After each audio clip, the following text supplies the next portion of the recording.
I officially quit my job 8 months ago.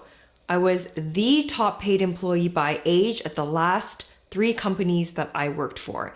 And I'm going to explain the reasons why I quit and what finally pushed me over the edge. I've been wanting to make this video for a really long time now, but when I quit my job 8 months ago, I still wasn't really sure if it's the right decision. And even today, I'm still not really sure if it's going to be the right decision. And I don't ever think that waiting for the right time for it to be a right decision to make this video is the right decision. Did that make sense? That period of life when you're giving up old you and you're still trying to find new you is kind of dark and scary. And I'm still kind of in that zone right now. But I'm finally starting to feel a little bit like I'm finding new me. And by mustering the courage to make this video, I hope that it gives me some closure and allows me to move forward with my life. Because I've had some time to reflect, I've come to realize that this decision had far less to do with money than I thought. And the weird thing is, I didn't really have a terrible experience in corporate. I met a lot of people along the way that mentored me and helped me become the person that I am today. This video isn't going to be me telling stories about my experience or talking bad about people, but what I will talk about is the fact that I was just very unhappy. And I had a constant gnawing feeling in my heart of unhappiness and lack of fulfillment. And the problem is that because I didn't have a terrible experience, there wasn't really a reason for me to quit. You know, I had a good life, right? Like, people respected me. In fact, there was very little resistance in the path ahead of me, very little. I was on the path to CFO, and I don't know, I just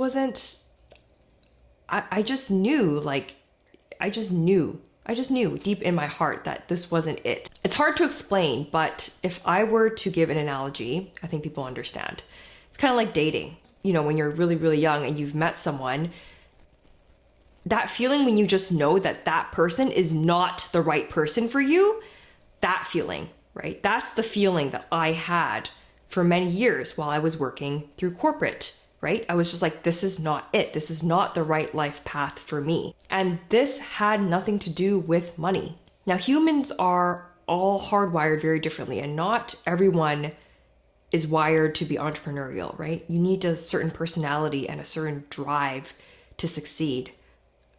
But, you know, I woke up every day for 5 years, more than 5 years, I think. You know, I think the feelings started when I was around 23 or 24. Every single day I woke up miserable, worked miserable, went to bed miserable, right? Thinking about quitting my job and wanting to start my own business. I watched so much content on YouTube.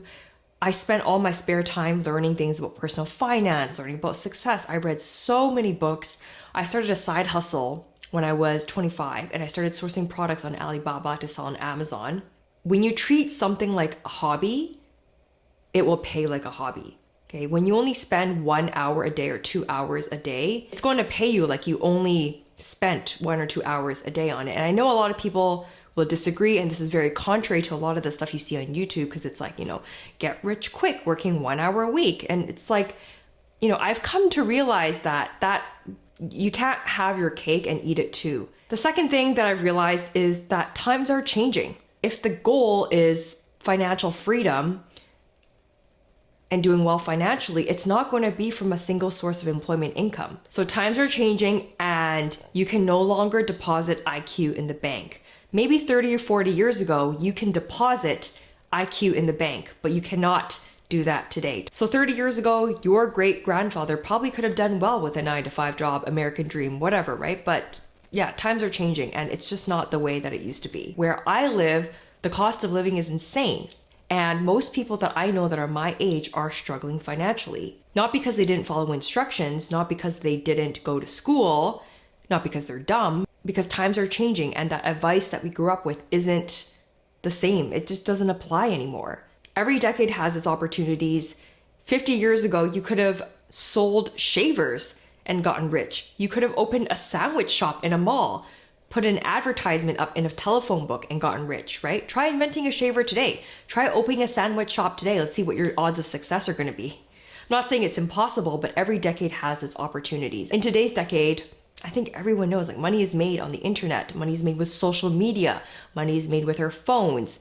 Doesn't mean that we shouldn't go to school. You know, education is still worthwhile, but we should learn how to use that education and keep up with the times so that we don't fall behind. The third thing that I realized is that resistance means you're on the right track.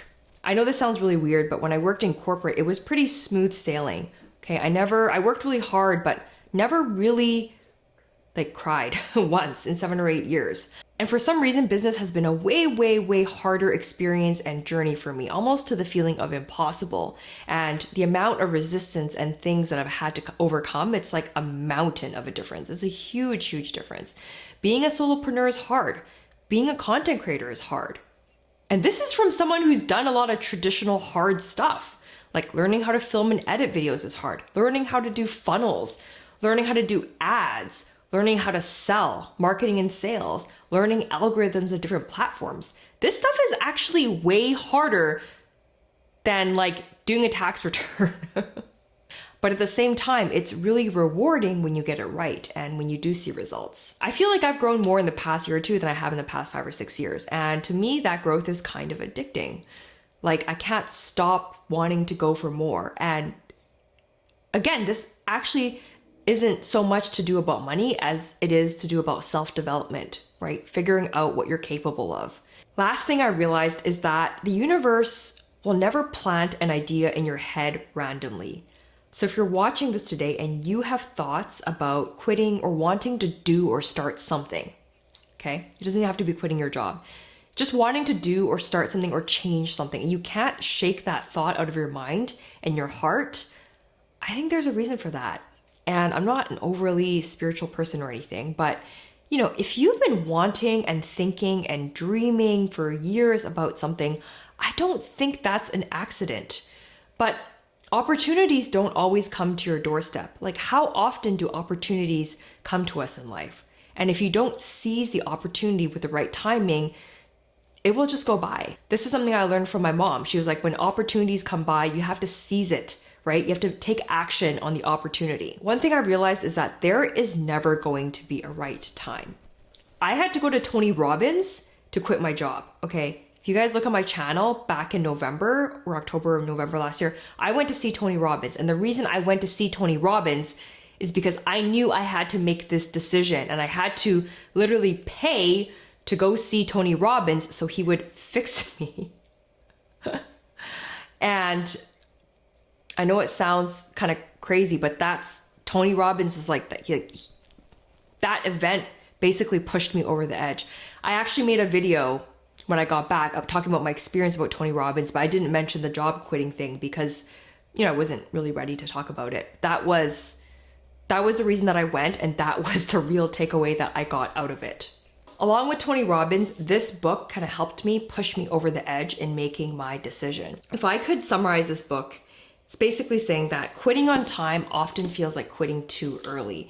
The right time to quit is actually when it feels like it's not the right time, if that makes sense. Making smart decisions about when to quit is one of the key skills that differentiates those who succeed in the long term from those who don't. That's why winners quit a lot. Really, really good book if you're, you know, in that kind of edge where you're thinking about quitting or kind of, you know, wanting to do something. It doesn't even have to be quitting your job, just wanting to start something new and make a change in your life. I highly recommend reading this book. I know you might be watching this today and, you know, be wondering, what's next? What about financially? What if this doesn't work out, right? And yeah, it might not work out, but what if it turns out better than I imagined? One thing I've learned in following a lot of other influencers myself on social media and reading a lot of books is that, you know, the difference between a successful person and an unsuccessful person is that a successful person feels the fear, but they do it anyways. You know, there are days when I'm still uncertain. There are days when I'm still scared. And, you know, people have called me a lot of different things. Some people call me crazy. Some people have called me brave, right? All humans live with a different narrative. And there's nothing you can do to change that, right?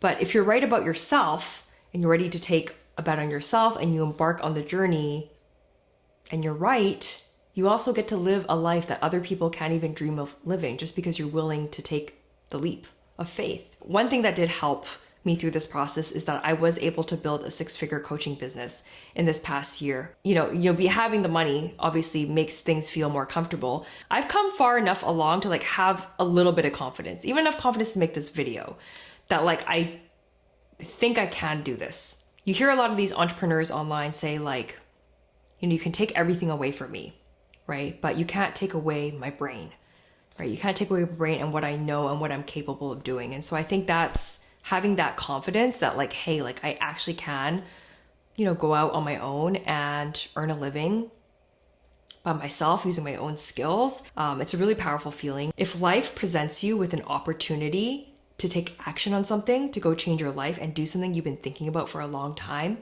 you gotta go do it. You just gotta go for it. You only live once and you don't wanna be left wondering or in regret. You can never control the outcome. All you can do is control your own actions. And so I promise myself that I'm going to show up for myself every day. I'm going to do all the things that I promise myself that I'm going to do. So like my daily checklist, my schedule, my routine, like I'm going to stick to those. And we'll see where it goes. I don't have a silver ball. You just got to believe in yourself. If you like this video, enjoyed my story, then make sure you follow me for more content. I am going to be documenting my journey and, really showing you guys candidly, like the good and the bad. Let me know down in the comments below what thoughts you guys have, and I'll see you guys in the next video. Until next time.